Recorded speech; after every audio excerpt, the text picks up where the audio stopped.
Desde afuera, todos pensaban que éramos una familia normal. Un yerno ejemplar, una hija feliz, una nieta a punto de ser bautizada. Pero detrás de esa fachada se escondía una verdad que dolía. Yo le presté $120,000 para que comprara la casa de sus sueños. ¿Y qué recibí a cambio? Que no era bienvenido en el bautizo de mi propia nieta. Ese día tomé una decisión que lo cambiaría todo. Cancelé el préstamo.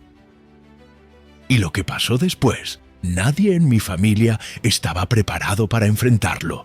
Porque créeme, eso apenas comenzaba. Mi nombre es Robert, tengo 62 años y durante toda mi vida creí en una cosa: la familia es sagrada. Trabajé 40 años en la construcción civil, sol abrasador, lluvia, viento, todo para darle lo mejor a mi Jessica. Cuando mi esposa María partió hace 3 años, pensé que al menos tendría a mi hija cerca. ¡Qué ingenuo fui! Quédate hasta el final para escuchar cómo esta carpeta cambió el juego. Y, si historias reales como esta importan, vale la pena suscribirse para seguir el desenlace. Si alguna vez sentiste que diste todo por alguien y fuiste tratado como un extraño en tu propia familia, quédate hasta el final de esta historia. Porque lo que pasó después va a mostrar que a veces la justicia viene de donde menos esperamos. Y si historias reales como esta te interesan, suscríbete al canal para acompañar cómo termina esto. Toda familia latina tiene sus tradiciones, ¿verdad? El domingo por la mañana era sagrado en mi casa. Jessica llegaba con David después de la misa de las 9. Siempre trayendo panecillos dulces de la panadería de Don Martínez. Me quedaba ahí en mi terraza, sintiendo el olor del café recién hecho mezclándose con el sonido de las campanas de la iglesia a lo lejos, viendo a mi hija feliz, y me sentía completo. David era mi yerno desde hacía 5 años. Al principio hasta me gustó el muchacho. Vendedor, siempre bien vestido, hablaba bonito sobre planes para el futuro. Jessica estaba radiante cuando se casaron. Yo mismo pagué la fiesta, $8,000 que saqué de mis ahorros. Todavía tengo el recibo amarillento del salón de fiestas, guardado en el cajón de la cómoda junto con las fotos de la boda. Pero ya saben cómo es. El tiempo muestra el carácter de las personas. Y David tenía unas manías que me molestaban desde el principio, solo que no quería admitirlo. Siempre revisando el celular durante los almuerzos dominicales, tratando a Jessica como si fuera una empleada, llamándome tío Robert, siendo que yo era el padre de su mujer. La primera gran señal de alerta fue cuando la pequeña Sofía nació hace 8 meses. ¡Qué alegría inmensa ser abuelo a los 61 años! Recuerdo el olor a talco y pomada en la maternidad, pero David siempre tenía prisa, siempre con el teléfono en la mano, como si tener una hija fuera solo otro compromiso más en su agenda. Y fue ahí en el hospital donde soltó la primera bomba. Me dijo que estaban pensando en una casa más grande, que ese apartamento de 2 cuartos ya no les serviría para la familia. Ahí vino la parte interesante. Habían visto una casa linda, en el barrio Las Palmeras. 3 cuartos, patio, garaje para 2 carros. El problema era la entrada, $120,000. El número quedó suspendido en el aire de esa habitación de hospital. Jessica miró avergonzada a su marido, pero David siguió hablando como si fuera la cosa más natural del mundo. La familia se ayuda, ¿no es cierto? Y ahí cometí el error de mi vida. El seguro de vida de María Era exactamente $140.000. Guardaba ese dinero como un tesoro, pensando en dejárselo a Jessica como herencia. Pero en ese momento, con la emoción de ver a mi nieta recién nacida, la sonrisa de mi Jessica, tomé la decisión que lo cambiaría todo. David no perdió tiempo. A la semana siguiente, ya estaba en mi puerta con los papeles de la inmobiliaria, hablando sobre sueños.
En octubre de este año, Jessica me llamó emocionada contándome que iban a bautizar a Sofía en Navidad.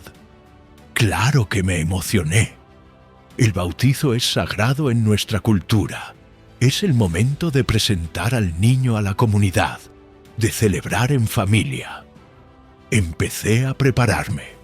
Compré un traje nuevo, $280 que saqué de lo que quedaba de mi pensión. Encargué un regalo especial para Sofía, una cadenita de oro con un crucifijo grabado con su nombre. $320 en la joyería de Don Fernando. Jessica me llamaba todos los días contando los preparativos. La iglesia estaba reservada, el salón de la parroquia también. Iba a ser una fiesta linda, con toda la familia de la región.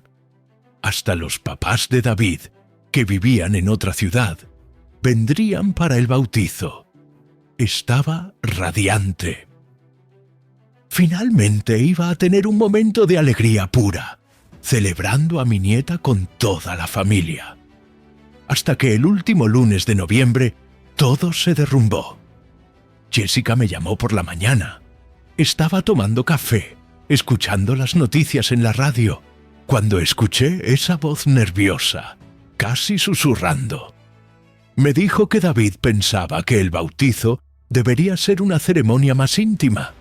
Solo los padres, padrinos y hermanos más cercanos. Mucha gente ponía nerviosa a la niña, según él. Cuando cuestioné mi posición como abuelo, Jessica se quedó sin palabras. Fue ahí que me pasó el teléfono a David, y él fue directo al grano, sin ningún pudor. Me dijo que no me esperaba en el bautizo, que era un evento íntimo, elegante, sin mucho alboroto. Sin mucho alboroto. Yo era alboroto en la vida de mi propia hija. Cuando pregunté sobre sus padres, David respondió que claro que estarían ahí. Después de todo, eran los abuelos. Yo también era abuelo, les recordé, pero aparentemente eso ya no importaba. Y ahí vino el golpe final. David tuvo la cara dura de pedirme otros $3,000 para la cuota de la casa, justo después de excluirme del bautizo de mi nieta. Familia, dijo, la palabra que usaba siempre que necesitaba dinero, pero que desaparecía cuando yo necesitaba respeto. Colgué el teléfono y me quedé ahí en la cocina, con el café enfriándose en la taza, escuchando el tic-tac del reloj de pared que María había comprado hace 15 años. El olor del café mezclado con la rabia subiendo del estómago me dio náuseas. $162,000. 2 años pagando sus cuentas. Y no me esperaba en el bautizo de mi propia nieta. Lo que me indignó aún más fue descubrir en Facebook, esa misma tarde, que no era precisamente una ceremonia íntima. Jessica había publicado la lista de invitados, 52 personas, tíos, primos, amigos, compañeros de trabajo, vecinos. Todo el mundo estaba invitado. Todo el mundo, menos el abuelo que pagó por la casa donde vivirían. Fue en ese momento que tuve una epifanía. Una de esas revelaciones que lo cambian todo. Agarré una carpeta vieja que guardaba en el estante y empecé a reunir todos los comprobantes. Transferencia bancaria de $120,000. Recibos de pagos de luz, agua, cuota del carro, supermercado, farmacia. 2 años de ayuda financiera, todo documentado. El olor a papel viejo de esa carpeta me trajo memorias de la época que trabajaba como maestro de obras, organizando contratos y recibos. Siempre fui meticuloso con los documentos. María siempre bromeaba que guardaba hasta papel de caramelo. Esta vez, mi organización iba a servir para algo muy importante. Porque acababa de decidir una cosa. Si no era familia suficiente para estar en el bautizo de mi nieta, entonces tampoco era familia suficiente para seguir manteniendo esa casa. Y lo que David no sabía era que incluso sin contrato formal, ese dinero no había sido un regalo. En la ley, cuando prestas dinero a alguien, incluso sin documento, sigue siendo un préstamo. Y los préstamos se pueden cobrar. Esa noche, sentado en la terraza con todos esos papeles esparcidos en la mesita de centro, escuchando a los grillos cantar y sintiendo el olor de la lluvia que se acercaba, tomé la decisión que lo cambiaría todo. ¿David quería tratarme como un extraño? Perfecto. Iba a descubrir cómo un extraño cobra sus deudas. Y créanme, gente, lo que pasó después fue solo el comienzo de una vuelta de tuerca que ni yo imaginaba que sería posible. A la mañana siguiente, desperté con una determinación que no sentía desde hacía años. El olor del café recién hecho se mezclaba con la brisa fresca que entraba por la ventana de la cocina, pero mi mente estaba enfocada en una sola cosa: descubrir exactamente cuáles eran mis derechos legales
sobre fechas, valores, si había testigos. Fue ahí cuando me dijo algo que cambió completamente mi entendimiento de la situación. Incluso sin contrato formal, ese dinero era técnicamente un préstamo, no una donación. Y en la ley, los préstamos se pueden cobrar en cualquier momento, especialmente cuando hay pruebas documentales de la transferencia y del acuerdo verbal. Pero lo que realmente me sorprendió fue cuando analizó los estados de cuenta bancarios que había llevado. El doctor Hernández pasó casi una hora examinando cada línea, cada transferencia, haciendo cálculos en una calculadora antigua que hacía un ruido de teclas que me recordaba los tiempos de la escuela. Me dijo que tenía derecho no solo a cobrar los $120,000 originales, sino también todos esos pagos adicionales que había hecho. En la ley, eso se llama Enriquecimiento sin causa. Mi yerno se había beneficiado financieramente a mis costillas. Enriquecimiento sin causa. Esas 3 palabras resonaron en mi cabeza como música. No eran solo los $120,000. Eran los 42,000 adicionales que había gastado manteniendo a esa familia. Total, $162,000 que podían ser cobrados judicialmente. El abogado me explicó el proceso. Primero, enviaría una notificación extrajudicial, dando un plazo de 30 días para el pago integral. Si no era pagado, podríamos entrar con una acción de cobranza y, si era necesario, pedir el embargo de bienes para garantizar el pago. Salí de ahí con una mezcla de alivio y ansiedad. Finalmente, tenía un arma legal, pero usar esa arma significaba declarar guerra abierta contra mi propia familia. Durante el camino de vuelta a casa, paré en un banco para conseguir estados de cuenta más detallados de los últimos 3 años. La gerente, doña Carmen, una señora que me atendía desde hacía más de 15 años, se mostró curiosa con tantos documentos que estaba solicitando.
No iba apenas a cobrar el dinero. Iba a descubrir qué más estaba escondiendo David. Le pedí al doctor Hernández que acelerara el proceso de la notificación, pero también pedí algo más. Quería que investigara la situación financiera real de mi yerno. Me dijo que podía contratar un investigador privado, pero iba a costar unos $1,500 adicionales. $1,500 para descubrir la verdad sobre quién me había robado $162,000. Era barato. El miércoles de esa misma semana, el investigador ya tenía información preliminar.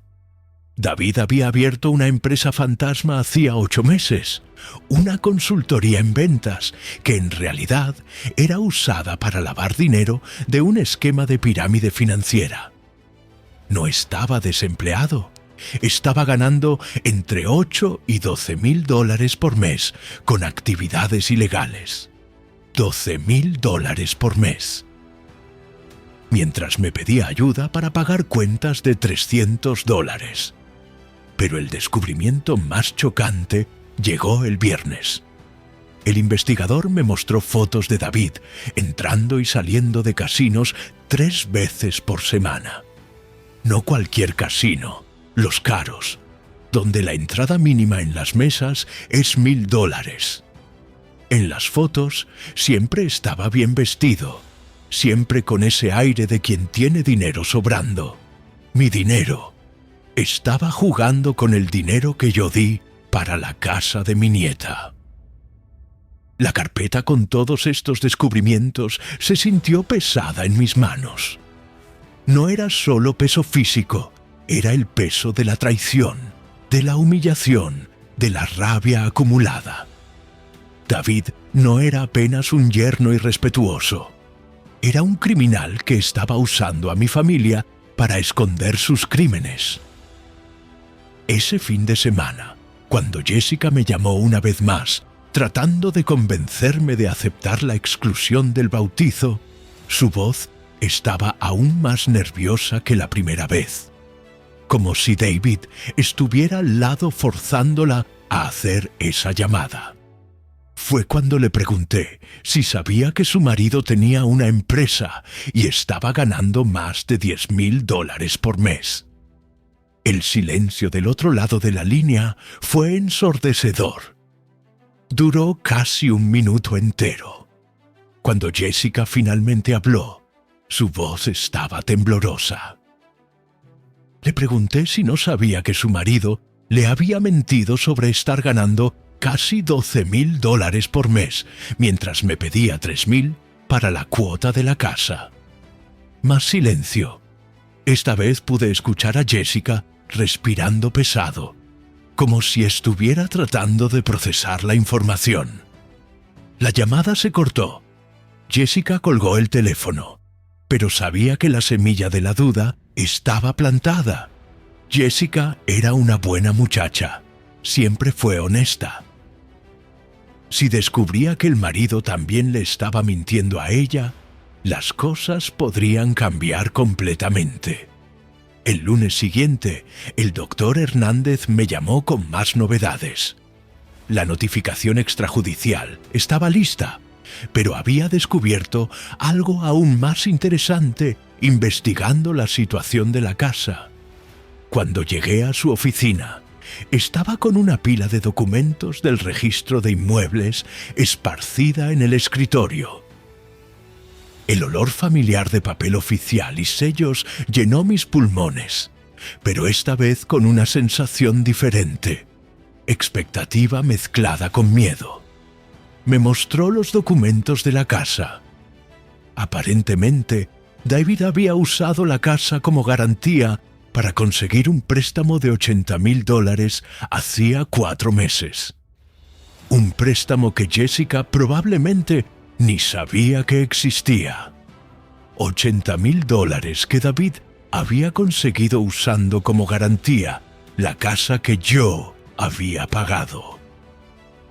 Eso significaba que si mi yerno no conseguía pagar ese préstamo, el banco se quedaría con la casa. Y mi hija se quedaría sin nada, porque ni siquiera sabía que el marido había hecho eso.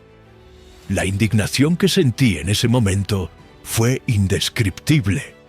David no solo me estaba robando, estaba arriesgando el futuro de mi hija y de mi nieta.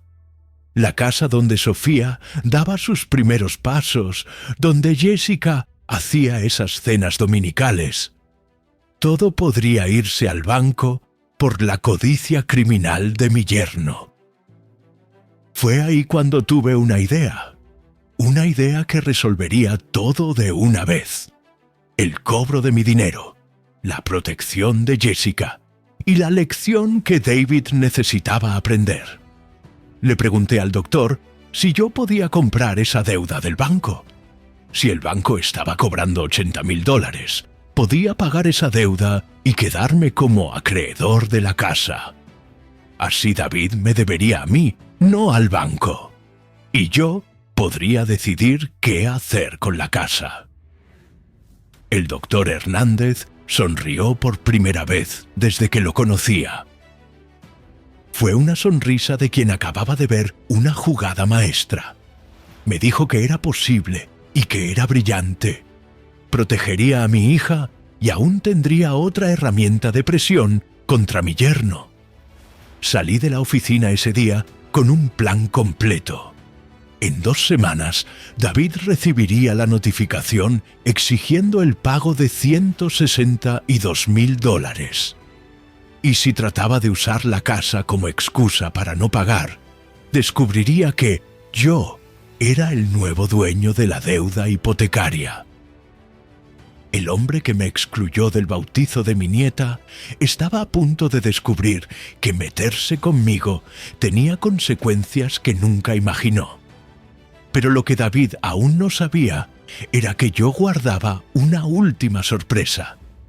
Una sorpresa que transformaría ese bautizo de humillación en victoria completa.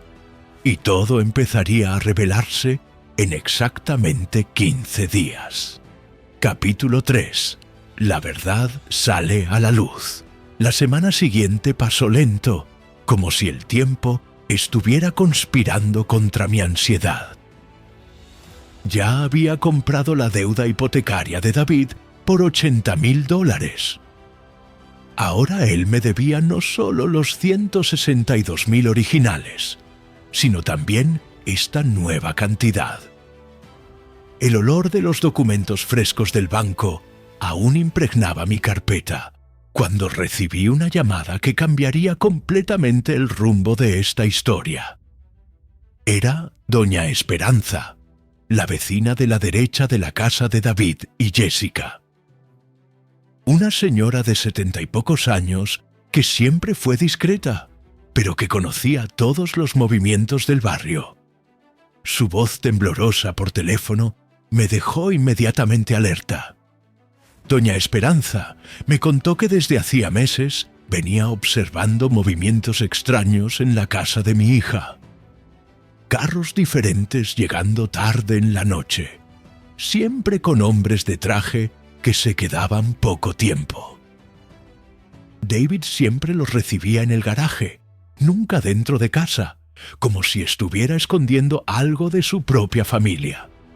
Lo más perturbador era que estos encuentros siempre ocurrían cuando Jessica no estaba. Ella trabajaba turnos nocturnos en el hospital 2 veces por semana.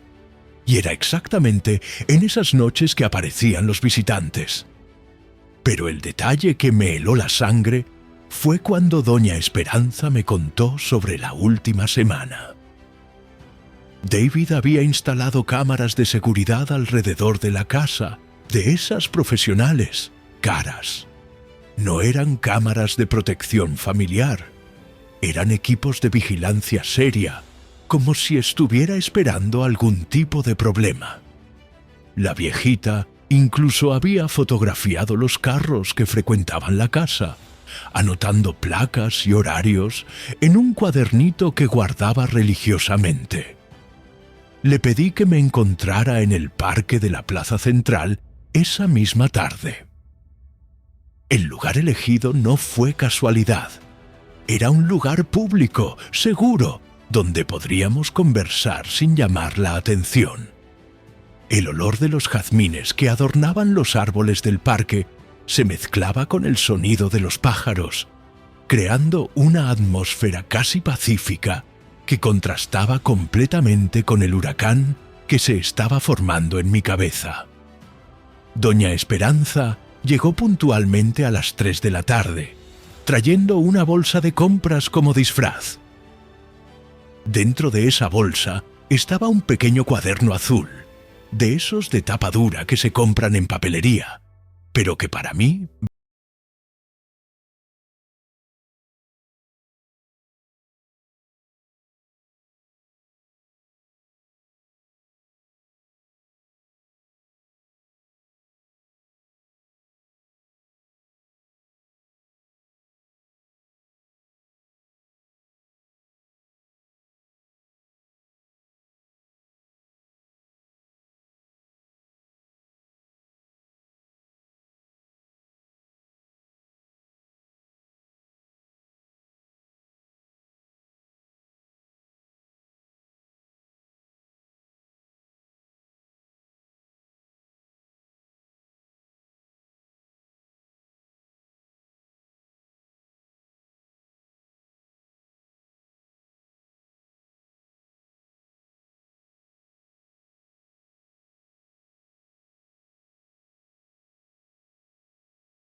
reportes del investigador y una novedad que había llegado durante la madrugada. El investigador había conseguido fotografías de David saliendo de uno de los casinos el viernes anterior. En las fotos estaba acompañado de dos hombres que la base de datos criminal identificó como asociados a esquemas de lavado de dinero. Uno de ellos, en particular, era buscado por la justicia en 3 estados por fraude financiero y asociación criminal. David no solo estaba jugando mi dinero, se estaba asociando con criminales conocidos. El doctor Hernández analizó todo el material durante casi 2 horas, haciendo anotaciones y consultando códigos legales. Cuando finalmente levantó la cabeza, su expresión era de quien había visto cosas muy serias. Me explicó que con estas evidencias podríamos no apenas cobrar la deuda civil, sino también denunciar a David a las autoridades por lavado de dinero y asociación criminal. El problema es que esto pondría a Jessica en una situación muy delicada. Podría ser considerada cómplice si sabía de las actividades del marido, o sufrir las consecuencias legales incluso siendo inocente. Fue ahí cuando tuve una idea que resolvería todo de forma más elegante. En vez de ir directo a las autoridades, usaría estas informaciones como presión para forzar a David a devolverme todo lo que era mío, salir de la vida de mi familia y aún garantizar que Jessica quedara protegida de cualquier consecuencia legal. El doctor elaboró una estrategia que era al mismo tiempo legal y devastadoramente eficaz. El jueves siguiente, David recibiría 2 notificaciones simultáneas: el cobro civil de los $242,000 que me debía, incluyendo la deuda hipotecaria, y una segunda notificación informándole que yo tenía conocimiento de sus actividades criminales y estaba dispuesto a colaborar con las autoridades si no había un acuerdo inmediato. Pero había un tercer elemento en este plan que me dejaba particularmente satisfecho. La notificación llegaría exactamente el día del bautizo de Sofía. David tendría que elegir entre aparecer en la iglesia, sabiendo que su vida se estaba desmoronando, o faltar al bautizo de su propia hija para tratar de resolver el problema que él mismo creó.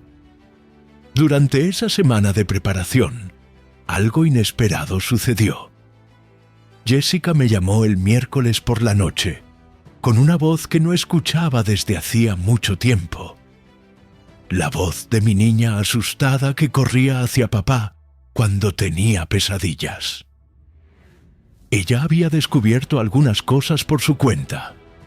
Revisando las pertenencias de David mientras él estaba fuera, encontró documentos de la tal empresa fantasma, estados de cuenta bancarios con valores que no coincidían con lo que él decía ganar. Y lo que más la asustó, un revólver escondido dentro de una caja de zapatos en el armario del cuarto. Jessica tenía miedo, pero no sabía bien de qué. Sentía que el marido estaba involucrado en algo peligroso, pero no tenía valor para confrontarlo directamente. Cuando me preguntó si yo sabía algo, tuve que tomar la decisión más difícil de mi vida como padre. Decidí contar parte de la verdad, que David me debía mucho dinero, que había mentido sobre su situación financiera y que estaba tomando medidas legales para resolver la situación. Pero no conté sobre las actividades criminales, para no asustarla más de lo que ya estaba. Jessica me pidió esperar hasta después del bautizo para tomar cualquier actitud drástica. Quería que su hija tuviera al menos ese momento de paz antes de la tormenta que sentía acercarse.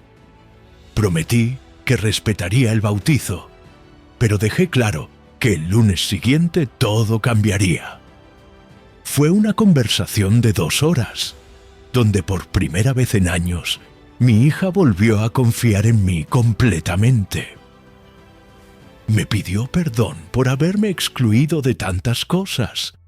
Admitió que David la presionaba para alejarse de mí y me suplicó que la ayudara a proteger a Sofía de cualquier problema que pudiera surgir. Esa noche, acostado en mi cama escuchando el ruido de la lluvia en el techo y sintiendo el olor familiar del suavizante que María siempre usaba en las sábanas, tomé la decisión final sobre cómo conduciría el enfrentamiento final con David. No sería apenas un cobro de deuda. Sería un ajuste de cuentas completo, donde David tendría que elegir entre devolver todo lo que me robó y desaparecer de nuestra vida, o enfrentar las consecuencias legales de sus acciones criminales. Pero todo sería hecho de forma que protegiera a Jessica y Sofía de cualquier problema. El jueves por la mañana, mientras tomaba mi café y escuchaba el noticiero en la radio, sonó mi celular. Era el doctor Hernández, con una noticia que aceleró mi corazón. El oficial de justicia ya había entregado la notificación a David. 2 horas antes, justo en la puerta de la casa que yo había pagado. El plazo para pago era de 72 horas, exactamente hasta el domingo a las 6 de la tarde, víspera del bautizo. David tenía 3 días para conseguir $242,000, o enfrentar la ejecución de todos sus bienes y aún responder criminalmente por lavado de dinero. Lo más interesante es que, según el oficial, David no demostró sorpresa al recibir la notificación. Por el contrario, parecía que ya la estaba esperando. Leyó los documentos con calma, firmó el recibo sin hacer preguntas y apenas dijo que resolvería todo hasta el domingo. Esa reacción me intrigó profundamente. O David era mucho mejor actor de lo que yo imaginaba, o tenía algún plan que yo no conocía. De cualquier forma, los próximos 3 días serían decisivos. El sábado por la mañana, 2 días antes de que venciera el plazo, recibí una llamada que no esperaba.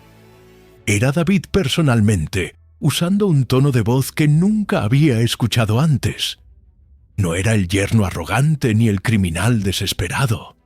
Era algo diferente, calculador, casi amenazante. David me dijo que sabía perfectamente lo que yo estaba haciendo, que respetaba la jugada, pero que yo estaba subestimando con quién me estaba metiendo. No negó las deudas ni las actividades criminales. Por el contrario, admitió todo abiertamente, como si estuviera revelando cartas en un juego de póker. Pero entonces jugó una carta que no esperaba. David me informó que había conseguido información detallada sobre mi situación financiera a través de los mismos contactos criminales que yo había descubierto. Sabía que había usado prácticamente todos mis ahorros para pagar los $80,000 de la hipoteca, que mi pensión apenas cubría mis gastos mensuales y que no tenía cómo costear una guerra legal prolongada. El tono amenazante se hizo más claro cuando David me dijo que sus socios no veían con buenos ojos a personas que se metían en sus negocios. Que tal vez sería mejor para mi salud y para la seguridad de mi propia hija si me olvidara de toda esta historia y volviera a ser apenas el abuelo gentil que prestaba dinero sin hacer preguntas. La llamada duró apenas 5 minutos, pero fue suficiente para cambiar completamente mi percepción de la situación. David no estaba desesperado, estaba declarando guerra. y tenía recursos criminales a disposición para luchar esa guerra de una forma que nunca imaginé.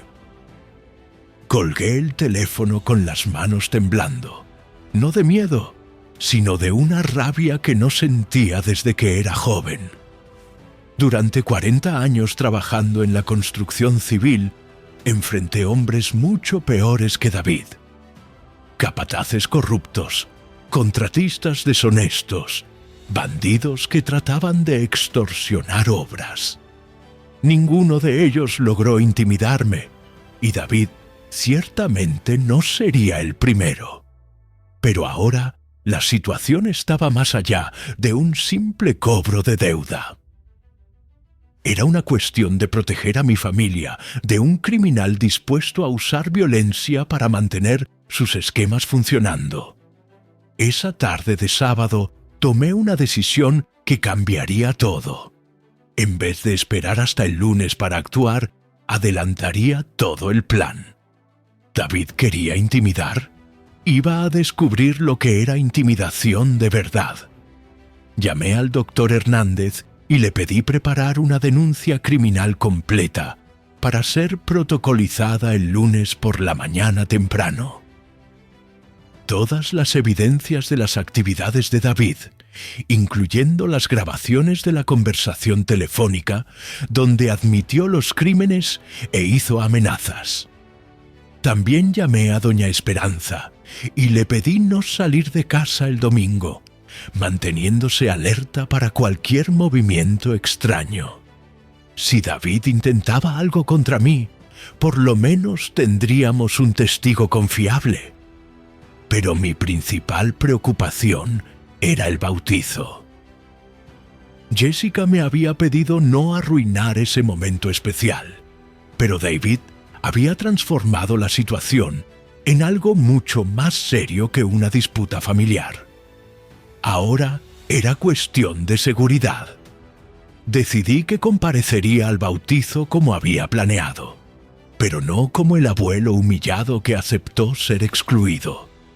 Iría como el hombre que descubrió la verdad sobre David y estaba dispuesto a exponer todo públicamente si fuera necesario. El domingo amaneció con ese sol fuerte típico de los días de ceremonia religiosa. El olor de las flores que había preparado para llevar a la iglesia, un ramo de lirios blancos para mi nieta, llenó mi carro mientras manejaba hacia la iglesia, sabiendo que este sería el día en que todo se resolvería de una forma u otra.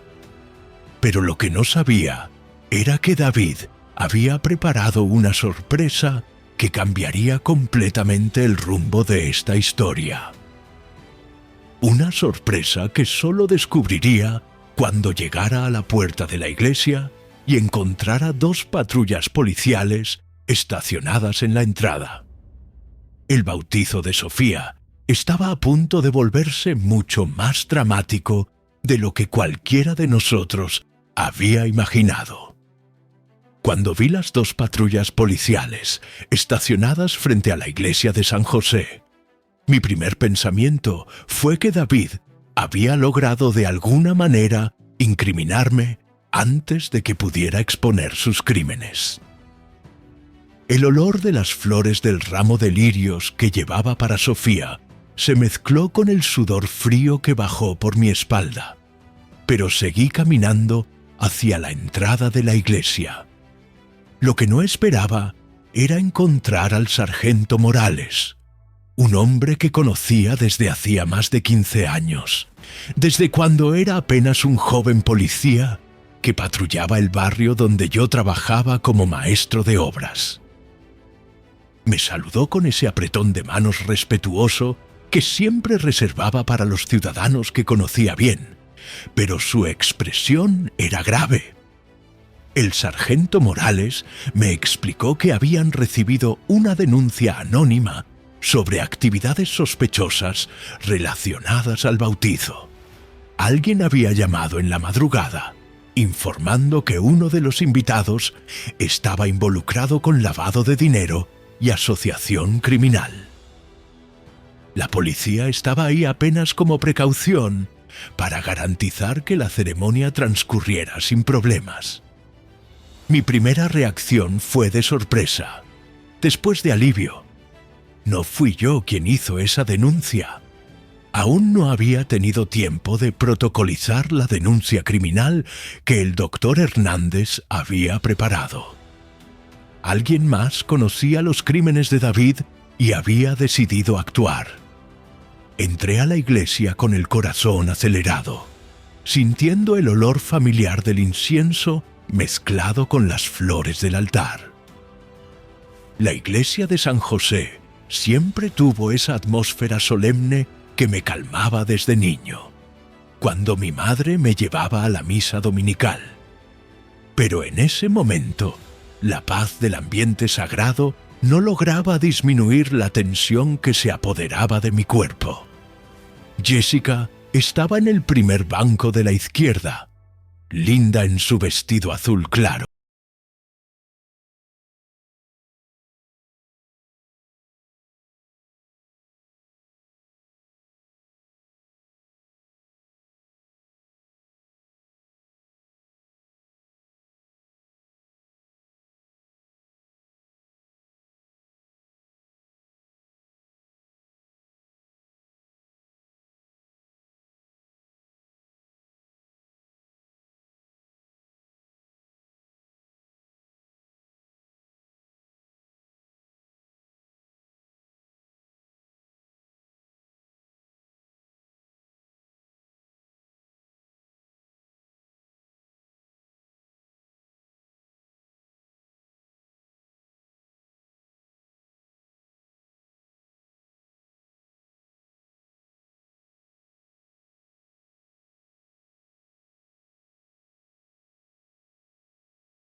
Apenas balbuceando suavemente cuando el agua bendita tocó su frente. Jessica lloró de emoción y por algunos minutos olvidé toda la situación con David, enfocándome apenas en la alegría de ver a mi familia celebrando ese momento sagrado. Pero la paz duró poco. En medio de la ceremonia, uno de los hombres de traje se acercó a David y le susurró algo al oído. Vi el color desaparecer del rostro de mi yerno. Sus manos comenzaron a temblar visiblemente.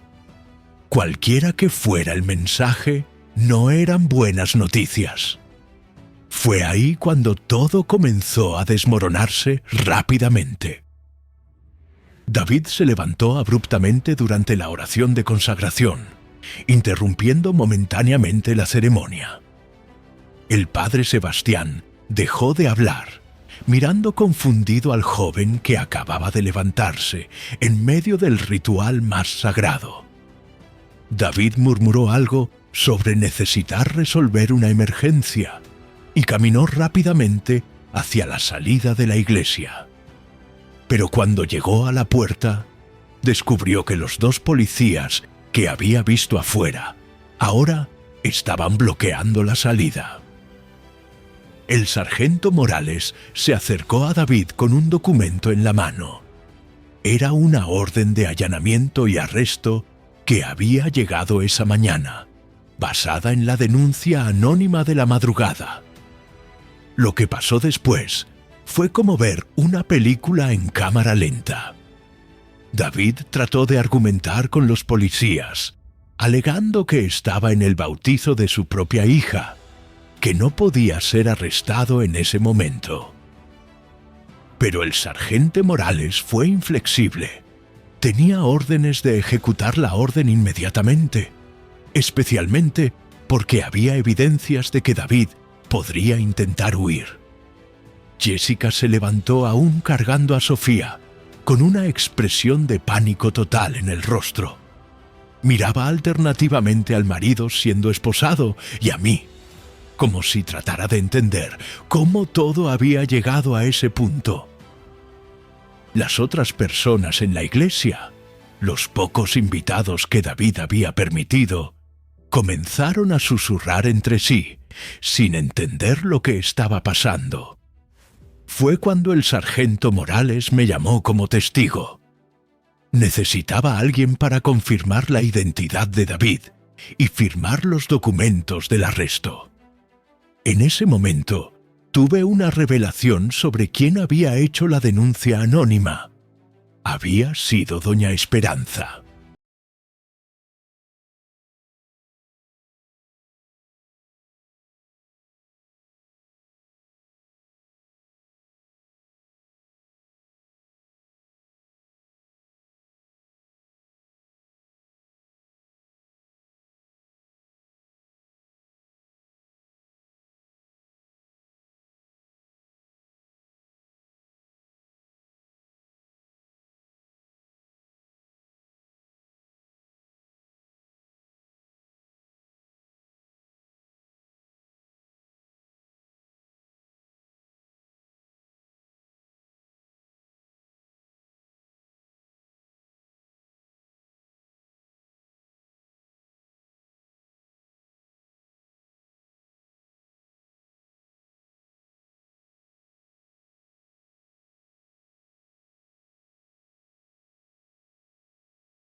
En el camino a casa, Jessica me contó cosas que no sabía. En los últimos meses, David se había vuelto cada vez más violento y controlador. Monitoreaba todos sus movimientos, controlaba cada centavo que ganaba en el hospital y había comenzado a hacer amenazas veladas sobre lo que pasaría si trataba de dejarlo. Lo más chocante fue descubrir que David había forzado a Jessica a firmar documentos que no entendió completamente. Documentos que la ponían como socia de la empresa fantasma que él usaba para lavar dinero. Si las autoridades lo descubrían, ella podría ser acusada como cómplice, aun siendo completamente inocente. Esa tarde, sentados en la terraza de mi casa, con el olor del café recién hecho llenando el aire, ayudé a Jessica a entender toda la situación. Conté sobre el préstamo de $120,000, sobre los $42,000 adicionales que gasté manteniendo la casa de ellos, sobre la investigación que llevó al descubrimiento de los crímenes de David. Jessica se quedó impactada al saber que David había usado la casa como garantía para conseguir un préstamo de $80,000 sin contarle. Más impactada aún al descubrir que yo había comprado esa deuda del banco, asumiendo el control de la hipoteca para protegerla de perder todo. Mientras conversábamos, sonó mi celular. Era el doctor Hernández, con información sobre lo que había pasado con David después del arresto. Durante el interrogatorio, confrontado con todas las evidencias que habíamos reunido, David confesó completamente su participación en el esquema de lavado de dinero. Más importante aún, proporcionó información sobre otros criminales involucrados a cambio de un acuerdo de delación premiada. La confesión de David resolvió automáticamente la cuestión de la deuda que tenía conmigo. Como parte del acuerdo con la justicia, sería obligado a devolver todos los bienes adquiridos con dinero ilegal, incluyendo los $162,000 que me debía. El proceso sería rápido, ya que había admitido los crímenes voluntariamente. Pero la mejor noticia vino al final de la conversación. Jessica sería completamente exonerada de cualquier involucramiento criminal. Los documentos que David la había forzado a firmar eran inválidos porque fueron obtenidos a través de coacción. Estaba libre para empezar de nuevo la vida sin ninguna consecuencia legal. Esa noche, mientras Jessica acostaba a Sofía en la cuna que había montado en el cuarto de huéspedes, reflexioné sobre todo lo que había pasado. En menos de 24 horas, David había pasado de yerno arrogante a criminal confeso preso. Mi hija se había liberado de un matrimonio abusivo y criminal.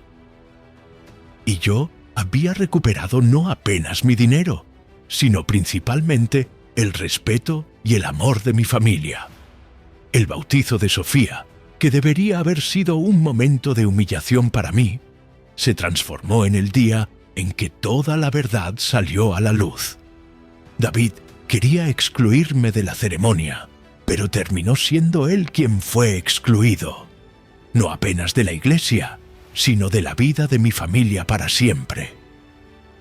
6 meses después del bautizo que cambió nuestras vidas para siempre, me despierto cada mañana con el sonido de los pasos pequeños de Sofía, corriendo por el pasillo de mi casa. Ahora ella tiene 14 meses y ya camina por todas partes, explorando cada rincón de este hogar que se convirtió en su verdadero refugio. El aroma del café matutino se mezcla con la risa cristalina de mi nieta, creando una sinfonía de paz que no experimentaba desde los tiempos en que María aún estaba conmigo. Jessica se mudó definitivamente a mi casa 3 semanas después del arresto de David. Al principio, pensé que sería algo temporal, pero cuando vi cómo Sofía florecía en este ambiente, cómo Jessica recuperaba gradualmente su sonrisa genuina, entendí que esta era la configuración familiar que todos necesitábamos. La casa que David y Jessica compartían fue vendida como parte del proceso de recuperación de activos del esquema criminal. El dinero de la venta, sumado a todos los otros bienes confiscados de David, totalizó exactamente $242,000. Cada centavo que él me robó fue devuelto, con intereses calculados por el tribunal. David fue condenado a 8 años de prisión por lavado de dinero, asociación criminal y fraude financiera. Durante el juicio, Jessica y yo estuvimos presentes en todas las audiencias, no por venganza, sino para cerrar definitivamente ese capítulo doloroso de nuestras vidas. Descubrimos que había estafado a otras 12 familias, usando esquemas similares de manipulación emocional. El total de dinero robado superaba los $2 millones. Doña Esperanza se convirtió en una heroína silenciosa de toda esta historia. Su valentía, al hacer la denuncia anónima, fue el catalizador que permitió que toda la verdad saliera a la luz. Hoy, a los 73 años, es prácticamente parte de nuestra familia, tomando café conmigo todas las tardes y ayudando a cuidar a Sofía cuando Jessica está trabajando. El proceso de curación emocional de Jessica fue lento pero constante. Meses de terapia psicológica la ayudaron a entender que había sido víctima de violencia psicológica sistemática. David había usado técnicas de manipulación para aislarla gradualmente de la familia y controlar sus finanzas. Verla recuperar su fuerza interior fue como presenciar un renacimiento. Con el dinero recuperado, tomé decisiones que habrían hecho a María sentirse orgullosa. $50,000 fueron depositados en una cuenta de ahorro para la educación universitaria de Sofía.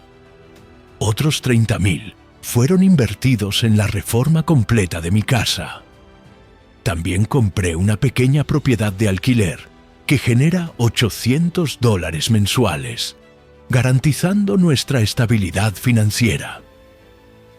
Los domingos se convirtieron nuevamente en nuestros días sagrados.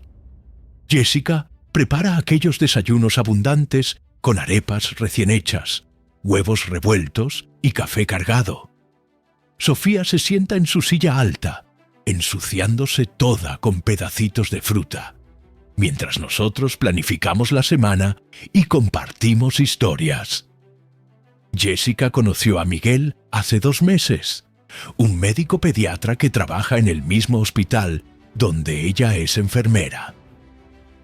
Un hombre divorciado de 32 años, con una hija de 6 años. Lo que más me impresiona de Miguel es su paciencia con el pasado complicado de Jessica y su genuino cariño hacia Sofía. Ver a mi nieta reír y jugar con él, sin ningún miedo, me dice todo lo que necesito saber sobre su carácter. Mi rutina diaria cambió completamente con la presencia constante de Jessica y Sofía.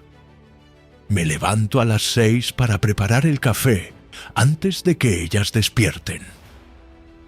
Los días que Jessica trabaja turno doble, soy yo quien cuida a mi nieta, una responsabilidad que abrazo con inmensa alegría.